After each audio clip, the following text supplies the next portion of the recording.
I came from Mexico, and this was my first connecting trip outside my own country. I was traveling alone and felt both excited and nervous about starting a new chapter in my life. After a long flight, I arrived at Miami Airport.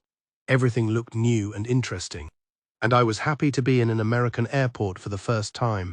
As I walked through the airport, I looked around with excitement. I was enjoying the experience and thinking about the new life waiting for me in Chicago. Suddenly, a uniformed officer stopped me and asked me something in English. I listened carefully, but I could not understand what she was saying. I felt nervous because I did not speak English. I wanted to answer her questions, but I did not know what to say or how to explain myself. I simply shook my head because I did not understand. At that moment, my excitement disappeared, and I started to miss my home country. As I continued walking through the airport, I looked at my watch and saw that it was 12:30 p.m. I suddenly realized how hungry I was because I had not eaten much during my flight. I found a small restaurant and looked at the pictures on the menu screen.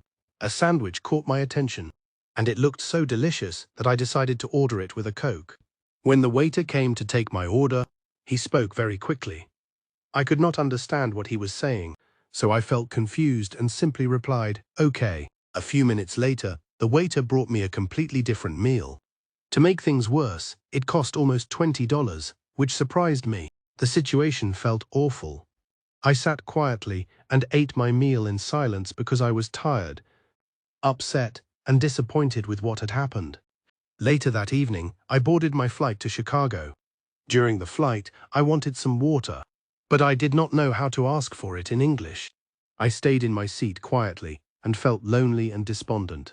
When I finally arrived in Chicago at 11:30 p.m., I met my family, and they comforted me by saying, "Don't worry, everything will be fine." Although my first day in the United States was difficult and full of challenges, it taught me an important lesson.